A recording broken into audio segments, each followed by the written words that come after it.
Bom dia, boa tarde ou boa noite, dependendo do horário que vocês estejam assistindo. Eu me chamo Bruno César, estou aqui para apresentar a palestra intitulada O Efeito Faraday da Atividade Óptica Natural à Teoria dos Elétrons, da qual foi um trabalho resultante de uma iniciação científica e que foi orientado pelo professor Dr. Marcelo Costa de Lima, da Universidade Federal do Pará, do qual também fiz parte. Nisso culminou um TCC e também num artigo que foi publicado este ano na Revista Brasileira de Ensino de Física. Desde já gostaria de agradecer a organização do segundo Congresso Brasileiro de Física, assim como a Revista Brasileira de Física. Muito obrigado desde já pela oportunidade de estar compartilhando aqui este trabalho e trocar ideia com vocês. Aqui está um sumário do que apresentarei ao longo desta conversa. Vou deixar um pouco aqui para vocês.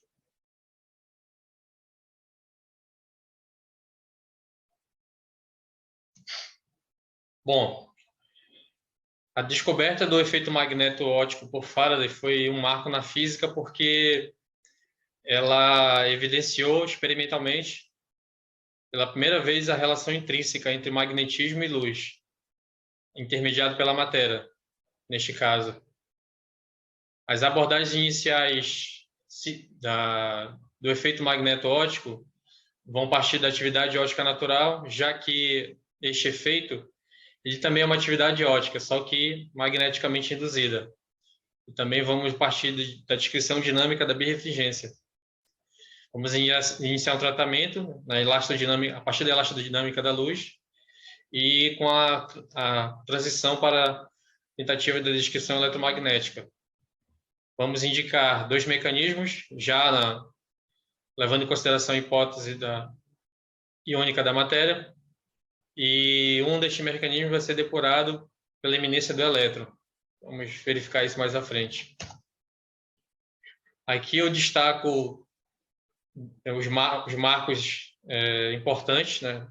Descoberta da atividade óptica, primeiramente com François Arago, que percebeu que a luz branca polarizada atravessando o cristal de mica bifurcava um raio extraordinário e ordinário, sendo que esses raios adquiriam cores complementares uma à outra. A isto ele denominou de polarização cromática, tomou o termo polarização emprestada de Malus, e percebeu que girando o aparato analisador, que também era um cristal birrefringente, e também a mica, o cristal de mica, as cores percorriam o espectro cromático. Mas também ele percebeu uma coloração dos raios ordinário e extraordinário quando passou a luz branca polarizada paralelamente ao eixo óptico de um cristal de quartzo. A diferença é que, girando o cristal de quartzo, ele não percebia que as cores percorriam o espectro, só que a intensidade mudava da luz.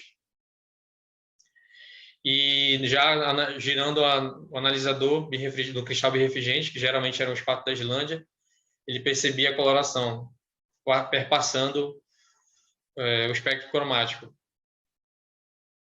Biot se assenhorou desses fenômenos, apresentando vários experimentos e expressões analíticas e tentando explicar isso aos olhos da teoria corpuscular da luz. Afirmou que a onda luminosa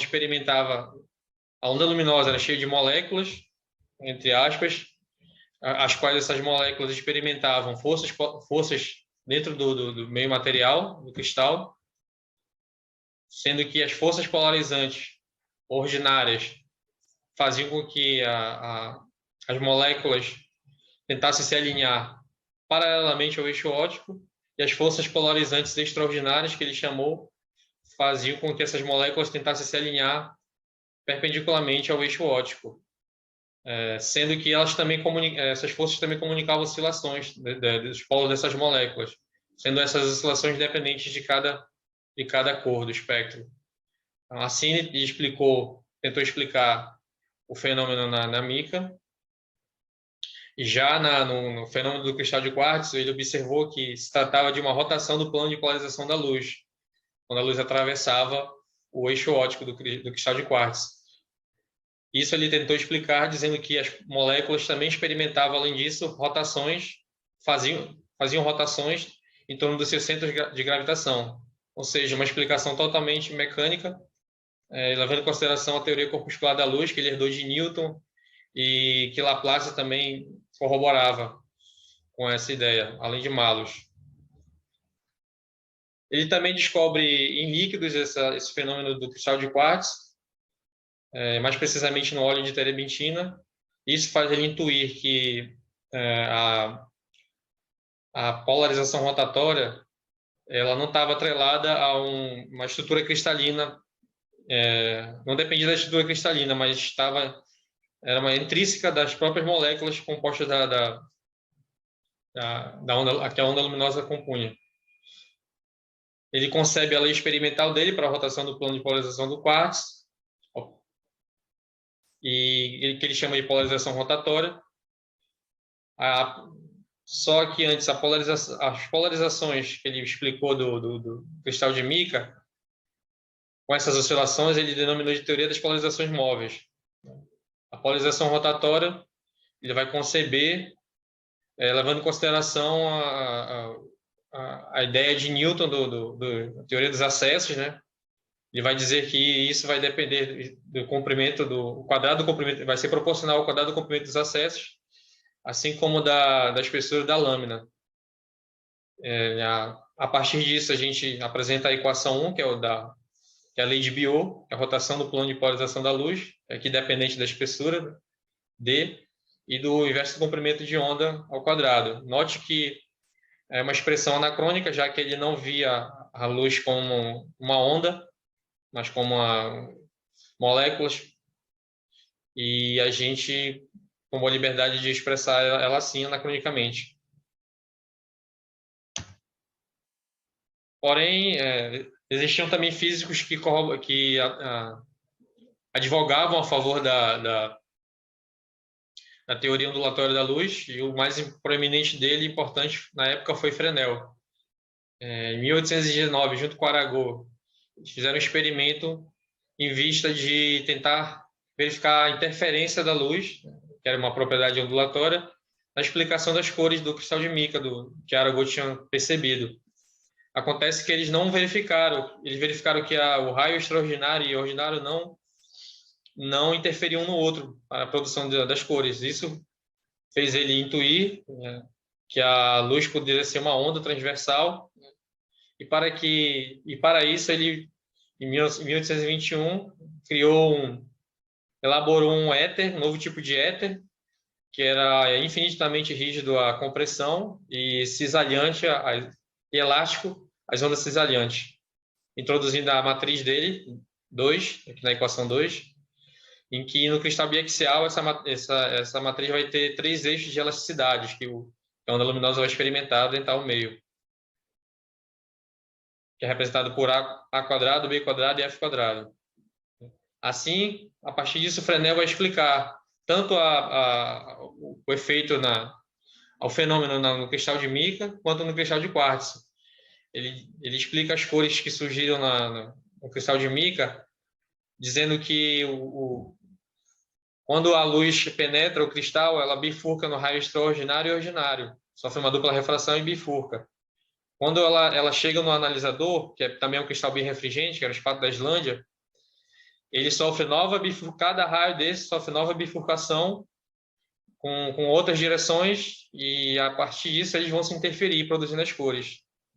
Já no cristal de quartzo, que é o caso 2 aqui da imagem, ele dá uma explicação introduzindo o conceito de polarizações circulares que a onda experimenta quando entra paralelamente ao eixo óptico do quartzo. 2 tipos de raios com mesma amplitude, só que defasados de 1/4 de onda um do outro. E ao percorrer o eixo óptico, essa defasagem faz com que essa polarização desse tipo de polarização ocorra. E quando a luz sai do cristal, ele também continua plano polarizado, da mesma forma que ele entra, só que com o plano de polarização rotacionado. E assim ele tenta explicar o fenômeno às vias da teoria ondulatória da luz, que é o que essa imagem representa aqui.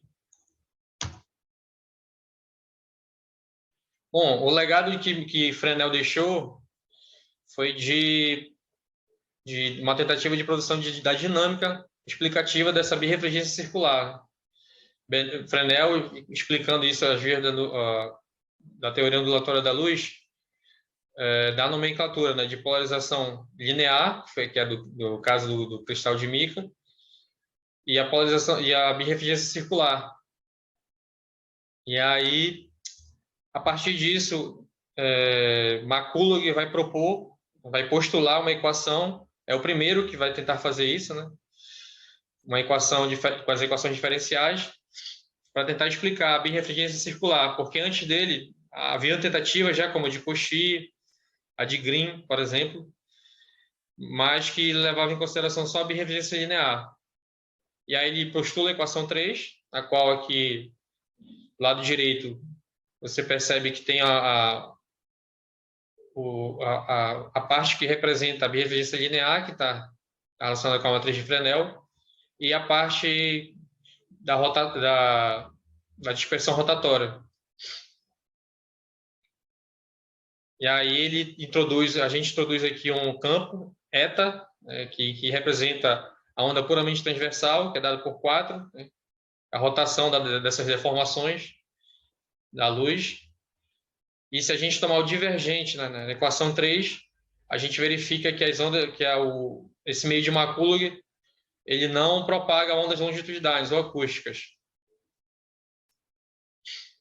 Se a gente define o vetor A, que está relacionado com essa parte da equação de McCulloch postulada, que é de Fresnel, sendo que nesse caso aqui, para o cristal de quartzo que ele produz, é um cristal uniaxial, então a matriz 2 vai ter, essa matriz 2 aqui vai ter dois eixos iguais, então em vez de ser b quadrado aqui vai ser a quadrado. E aí, considerando que essa onda se propaga na direção z, né, em que ela é transversal, dado pela expressão 7, a gente conclui 8, a equação 8. E a partir disso, considerando que a luz se propaga ainda no eixo z, a gente conclui que chega na equação 10. E essa equação aqui, as soluções dela vão gerar ondas, vão gerar dois tipos de soluções com polarizações circulares. Ondas plano com polarização circular. Se a gente tomar uma luz incidente como solução do tipo 11, a gente chega na equação de alto valor número 12. A gente define o N0 por isso, e a relação da frequência com o comprimento de onda e velocidade da luz, né, um vácuo. Manipulando 12, a gente chega no vetor polarização, né, que está em função dos versores cartesianos. Esse fator raiz de 2 aqui foi pela condição de ortonormalização das bases complexas que fizemos ao manipular a equação de alto valor 12. Isso nos informa que as soluções realmente ocorrem aos pares e são da forma 14. Geralmente, a expressão 14, em geral, produz ondas de polarização circular, né? Para a gente verificar um caso específico, a gente toma a parte real da equação 14, supõe um semi-espaço do material que é z maior ou igual que zero, enquanto que o semi-espaço do vazio é z menor que zero, e a condição de contorno em z igual a zero, a gente chega na expressão 15. Da expressão 15, a gente encontra que as amplitudes, nesse caso, são idênticas, que resulta na equação 17. Essa equação 17, essa parte da equação 17 do cosseno e do seno, nada mais é que o vetor polarização P, né, que vai fazer com que o plano polarizado da luz rotacione. Essa rotação vai depender de ΔN, e a gente conclui que o Δθ é a expressão 18. Para verificarmos o quanto esse plano de polarização gira, a gente vai fazer uma expansão binomial em relação a C na expressão 12. Ao fazermos a expansão binomial, considerando termos de até primeira ordem, a gente verifica que ΔN se relaciona por 20, que nos conduz ao Δθ final, que é compatível com a lei de Biot, da rotação do plano de polarização da luz para o cristal de quartzo, sendo que C vai determinar o sinal, ou seja, o sinal de C vai determinar qual o sentido do giro desse plano de polarização, se é esquerda ou se é direita, conforme Biot observou 2 tipos de giro nas análises dele. Em 13 de setembro de 1845, Faraday então faz a descoberta neural, né, que é da mudança do plano de polarização da luz, da presença de um campo magnético. Então, aqui tem uma imagem que representa, que ilustra, né, essa descoberta, que é um raio de luz não polarizado, se polariza por reflexão, que foi o que ele fez, vai passar por um meio dielétrico, e sendo que vai ter um solenoide com os polos opostos na direção do percurso dessa luz. Quando ele ligava esse solenoide, né, esse eletroímã, ele verificou que a rotação do plano de polarização da luz mudava, ou seja, uma relação aí entre luz e magnetismo induzido através da intermediação da matéria. Esse dielétrico que ele usou aqui foi um vidro de borosilicato de chumbo, em que ele tinha, desde os trabalhos de aprimoramento óptico, né, que ele fez pela Royal Society anos antes. Faraday verifica não só, né, no vidro, mas também em outras substâncias, como álcool, alguns óleos, como de ricina, de oliva, até de copaíba ele verificou, né? Só que todas essas rotações que ele observou foram esquerdas, né? Ou seja, da direita para a esquerda, no sentido do observador.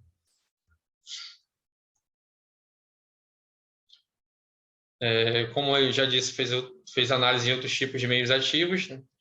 Verificou que num caminho de ida e volta, a rotação do plano de polarização da luz, ela não se desfaz, mas ela dobra, né? Essa rotação, ela é dobrada, diferentemente do que acontece na atividade óptica natural. Na atividade óptica natural, se você percorre, né, se a luz percorre um caminho de A até B e volta de B até A, é como se não tivesse ocorrido nenhuma rotação, ela desfaz a rotação. No caso magnético, não. Ele dobra a intensidade da rotação. Ou seja, aqui no caso magnético não depende da direção, né, do sentido da luz, esse fenômeno. É isso que essa figura aqui ilustra. Faraday, após todas essas análises, não nos dá uma fórmula, mas a gente pode também tomar liberdade de expressar o fenômeno na equação 22, né? Da rotação do plano de polarização da luz, que é dependendo do campo magnético, né, externo ali, e também do deslocamento do quanto ela percorre no meio, né, oticamente ativo, magneto. Bom, a partir disso, já sabendo do fenômeno, o Airy, em 1846, vai postular uma equação para tentar explicar, né, uma equação diferencial, né, insere termos para tentar explicar dinamicamente o efeito magneto-óptico, com o termo CM aqui, que é um parâmetro que depende da intensidade do campo magnético, e ele verifica que essa equação ela bate com os dados experimentais, né, de Faraday, mas também argumenta que, dependendo do experimento de outros dados, Outras equações também podem se assenhorar do fenômeno, que ele dá pela equação 24 e 25. Essas equações aqui vão ser geralmente as equações preteridas nas postulações e teorizações e especulações seguintes de outros físicos sobre o fenômeno. Ele argumenta que onde o termo CM comparece, a ordem total da derivação tem que ser ímpar, porque isso é a condição para que se tenha rotação do plano de polarização da luz, né, quando você aplica a solução nessas equações diferenciais parciais, e par na derivada espacial, porque, como eu disse antes, a atividade óptica natural ela é sensível à inversão do sentido, caminho Z para menos Z. Mas na atividade óptica magneticamente induzida, isso não ocorre, não depende desse sentido. Então, apenas da intensidade do campo magnético. E se a gente, de fato, verificar isso para uma equação diferencial parcial genérica, na qual a gente amarra R mais S igual a 3, chega numa equação de alto valor também genérica, com o termo CM. Para encontrar ΔI, a gente define um índice aqui que é linear para N0 e um termo alfa de CM. Faz a expansão binomial em N quadrado e NR. E a gente encontra que Δθ ele é dado pela expressão 30 para um caminho, considerando um caminho unitário. Aqui a gente verifica que esse Δθ corresponde a modos de polarização circulares, né? Bom, o Maxwell vai motivado, né, pela descoberta do efeito Faraday e também da constante de Weber, né, que vai desembocar na velocidade da luz,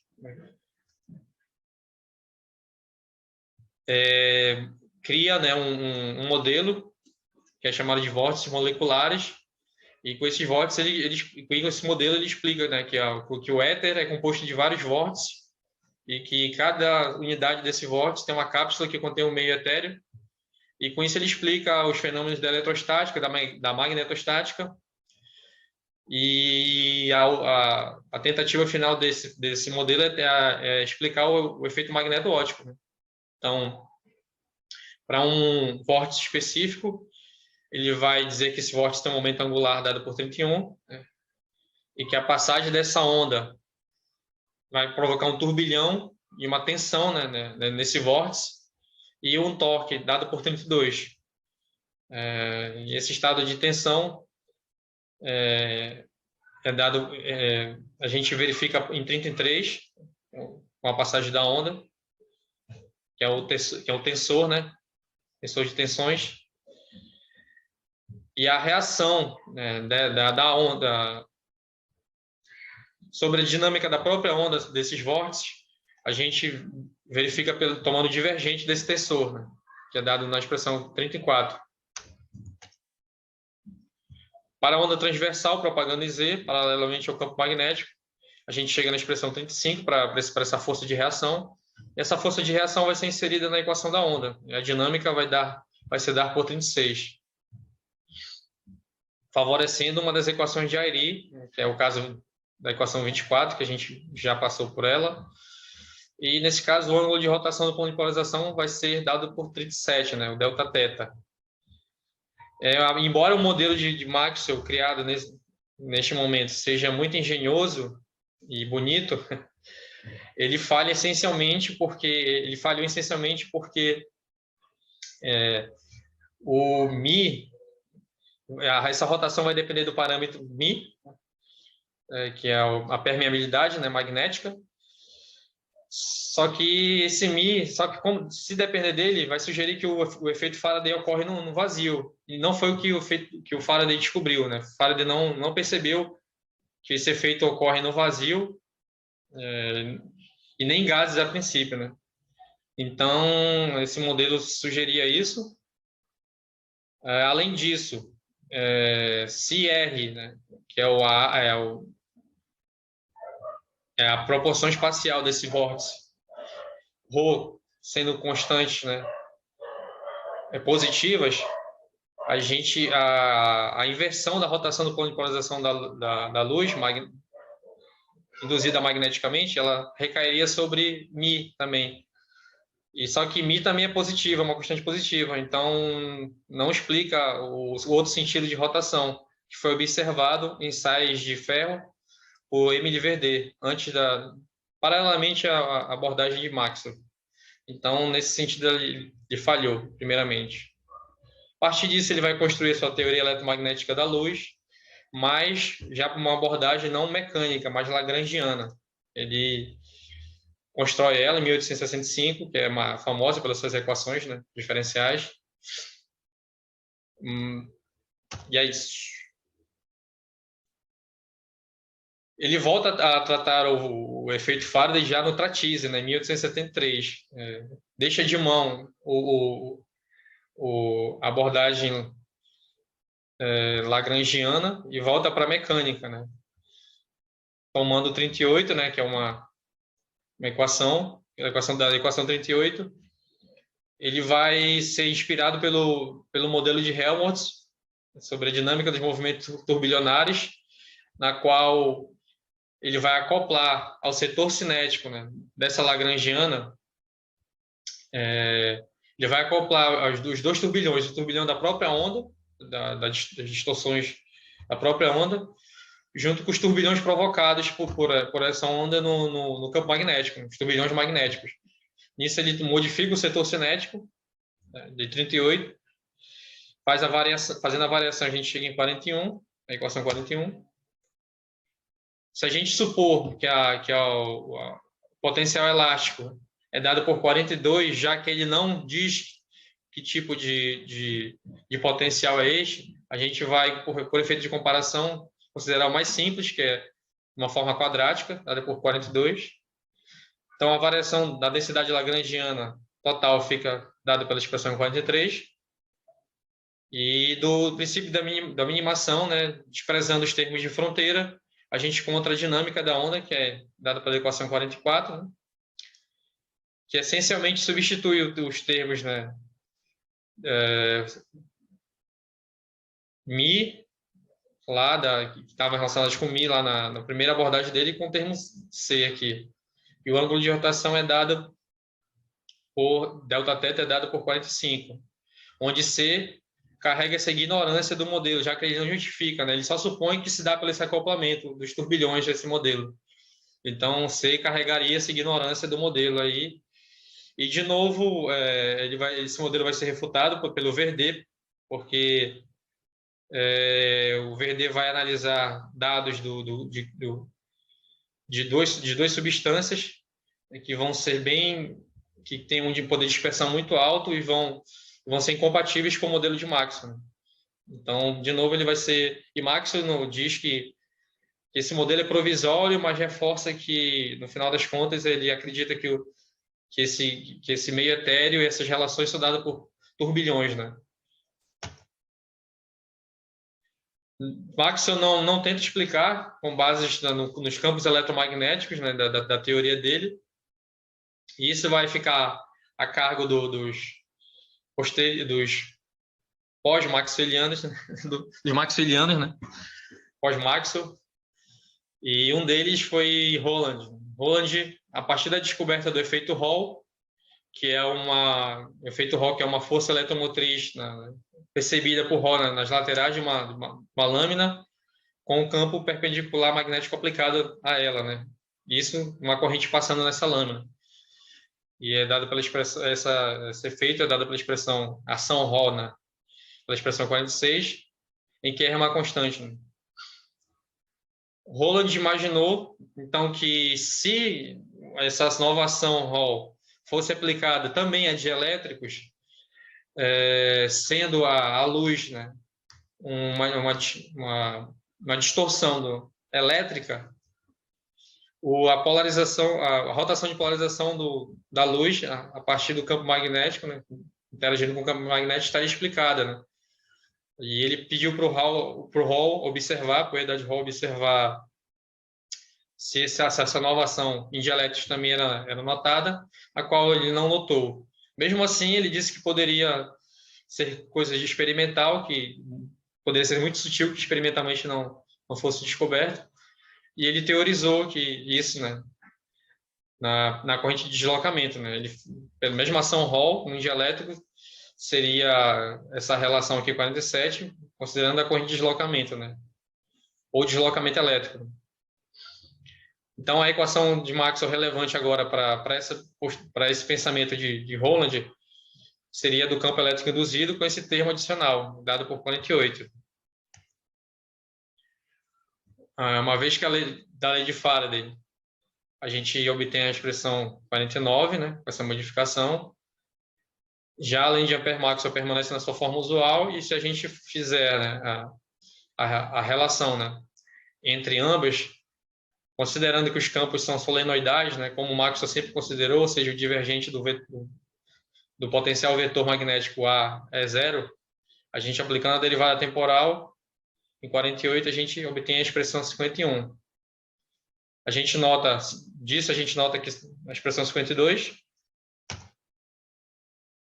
nos levando à equação da onda 53.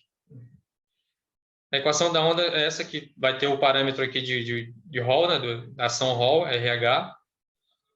E se a gente propagar ela na onda eletromagnética em Z, de novo, como sempre fizemos, paralela ao campo aplicado, B0, a gente chega em 54. E, e na rotação do plano de polarização, Δθ 55. Né? Agora, note que essa rotação vai depender desse parâmetro, né, desse efeito Hall da ação. E o Hall vai ficar entusiasmado com isso, vai até escrever que lamenta que Maxwell não estava para verificar que a sua teoria estava progredindo para uma realidade. E só que aí medidas subsequentes feitas por Hall, a partir desse delta-θ, eles não vão deixar claro que a dependência de RH com efeito Faraday, né? Ele não deixa claro se vai depender realmente da indução magnética, da magnetização do meio, e não fica muito claro essa dependência. Então, não vai ficar estabelecido essa tentativa do Rowland, por isso. Bom, já que a construção de Maxwell foi basicamente sobre meios anisotrópicos, né? Sem a dispersão, a não ser que a dispersão da corrente, né? da lei de Ohm. Então, se tentava unir, né? Unificar, ou tentar criar uma teoria da dispersão já já em vias da teoria eletromagnética da luz. Isso ficou mais iminente com a descoberta da dispersão anômala do François Leroux, que percebeu que um prisma com vapor de iodo, a onda atravessando essa luz, dispersava de uma forma contrária ao que normalmente era observado. A luz vermelha dispersava mais que a luz azul. Então, nisso ele deu o nome de dispersão anômala, né? E aí vem o Sellmeier em 72 e vai criar, né, um modelo para dispersão, na qual para o índice de refração, em que ele leva em consideração a expressão 56, em que próximas frequências naturais haverá essa dispersão anômala, né? Porque se chega para a próxima ressonância, e com isso ele justifica a dispersão de Leroux. Helmholtz, em 75, vai introduzir o amortecimento nesse modelo, né? Vai aprimorar esse modelo, né? Já de Sellmeier, com amortecimento e com atrito local, né? Que essas moléculas, esses íons, né?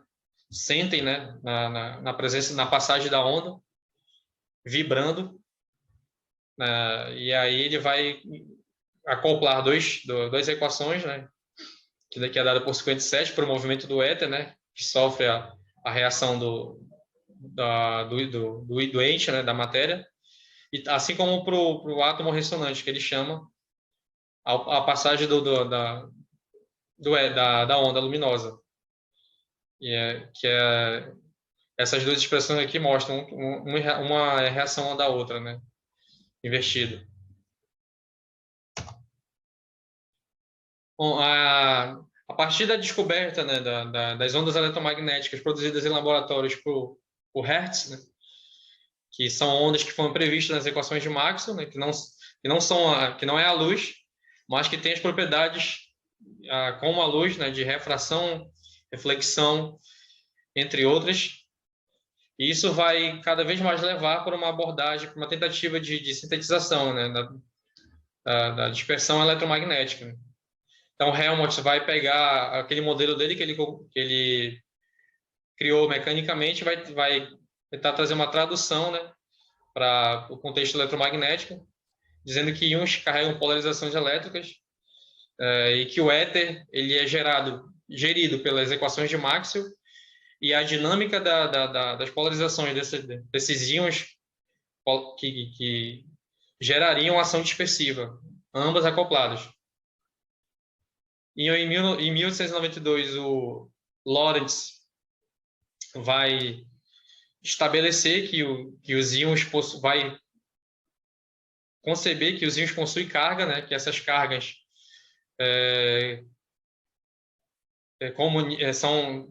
são comunicadas a elas uma força, né? O éter, e aí ele obtém a expressão para força, né? A famosa força de Lorentz, né? Que é dada pela expressão 59. Né?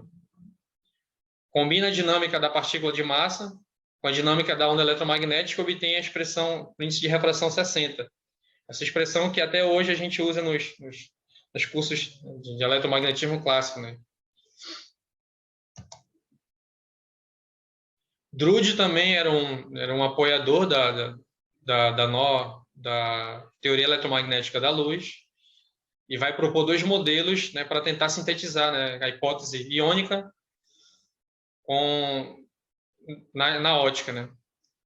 E aí no primeiro mecanismo ele chama de hipótese Hall porque ele considera a ação, assim como na ação Hall, ele considera que o efeito na expressão 61, né, que é o rotacional, né, com o campo magnético. Se a gente supõe uma solução harmônica temporal e a gente considera de primeira ordem no campo magnético aplicado, que é B0, assim como essa expressão, a derivada temporal de E, né, que é a da onda, a gente resulta 62. De 62, a gente verifica que o vetor polarização associado é a equação 63, com o termo aqui da ação Hall, e o vetor de deslocamento elétrico seria dado por 64, em que a gente denomina o parâmetro nh aqui, que é de Hall, que ele vai ser dado. Isso Hall considerou um íon específico, mas ele ainda não está concebendo o elétron ainda como íon fundamental. Considera que existem vários tipos de íons, né? E para vários tipos de íons, a gente tem os parâmetros aqui, que é o parâmetro para a permissividade elétrica, que está aqui na equação 64, e para a dispersão rotatória, que é o NH da dinâmica Hall aqui, que é dado pela expressão 65, né? Para vários íons, né? Por isso que tem essa somatória aqui, para vários íons. Nesse modelo, as equações de Maxwell são dadas por 66, né?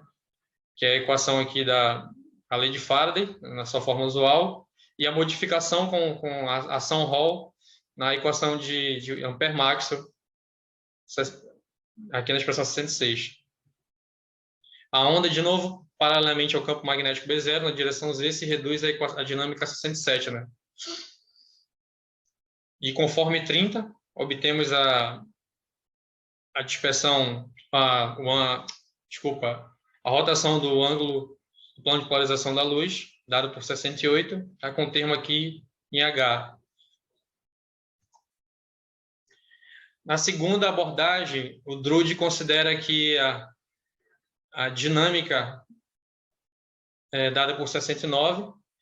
Neste caso em Hall, e no caso da hipótese Hall, a gente está desconsiderando que que a frequência está longe da frequência de ressonância. A partir do ultravioleta, da frequência do ultravioleta, e com isso a gente despreza a força de atrito. Por isso que a gente não inseriu aqui. O que nos leva à polarização e ao deslocamento elétrico dado por 60. E, além disso, o Drude também considera que, nesse modelo das hipóteses dos circuitos moleculares, que os íons carregam um momento magnético intrínseco, né? Que a gente ilustra na expressão 71, em que da indução magnética, os paramagnéticos seriam aquele que os momentos magnéticos estariam aleatoriamente no material, e com a aplicação do campo eles se alinhavam paralelamente ao campo. Já nos diamagnéticos, surgiria uma pura indução, esses momentos, e justamente por surgir por indução, eles seriam antiparalelos a essa magnetização. Então, a gente tem aqui nas expressões 62 as magnetizações de indução magnética associada.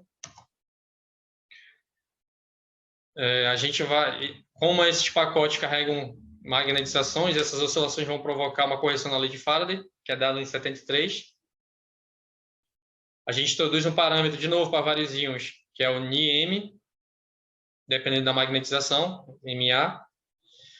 E as equações de Maxwell do problema dos circuitos moleculares vão ser, né, agora com a equação com a lei de Faraday, né, com a correção, e a lei de Ampère-Maxwell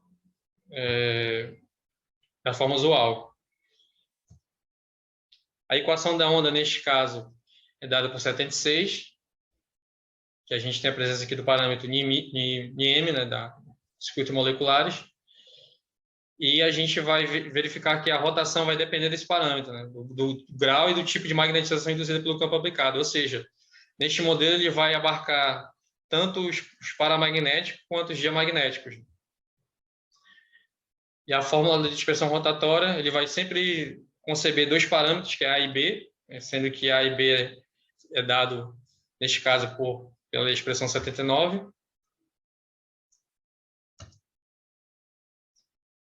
A diferença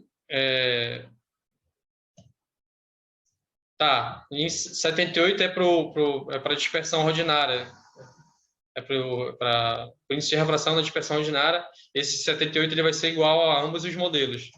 A diferença vai surgir quando a gente vai analisar a dispersão rotatória para ambos, né? A gente vai verificar, a gente vai concluir na expressão 80, na equação 80, dado aqui A duas linhas, A e B duas linhas. E para os circuitos moleculares, a gente vai verificar a expressão 81, com A' e B' também dado aqui por essas expressões. Com isso, as leis de rotações magnéticas vão ser dadas. As leis de rotações magnéticas em 81 e 92 se tornam, respectivamente, essas duas aqui. A diferença aqui é que, na hipótese Hall, essa rotação do plano de polarização da luz, ela não vai verificar a inversão próxima das frequências de ressonância, né? Se a frequência se aproxima tanto de um lado, né, em um sentido, quanto por outro, né, dessa frequência de ressonância, não verifica a inversão. Já na rotação do plano de polarização da luz, no modelo dos circuitos moleculares, ela verifica uma inversão aqui, pela expressão sem ser quadrática aqui, não, os comprimentos de onda. E aí, essa é a diferença básica entre os dois modelos da rotação da polarização da luz, magneticamente induzida.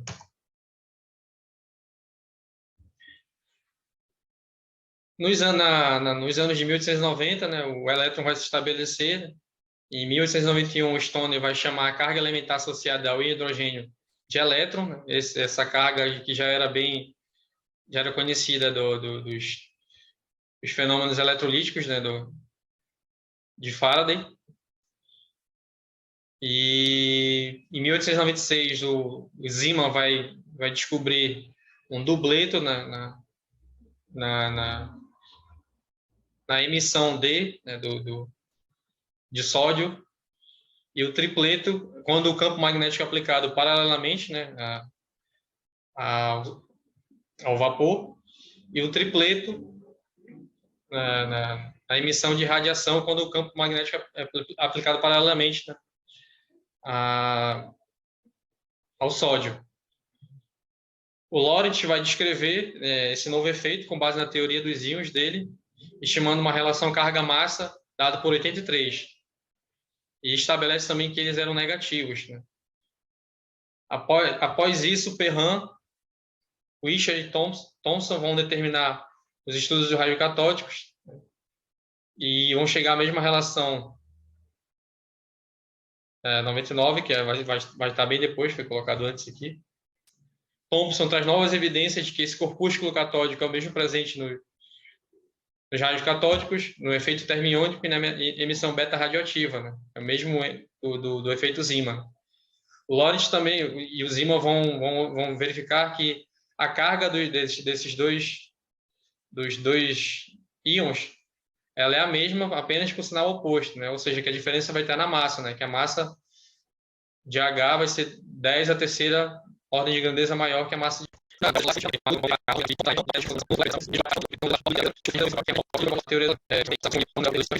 esse descobrimento do fenômeno já na atividade ótica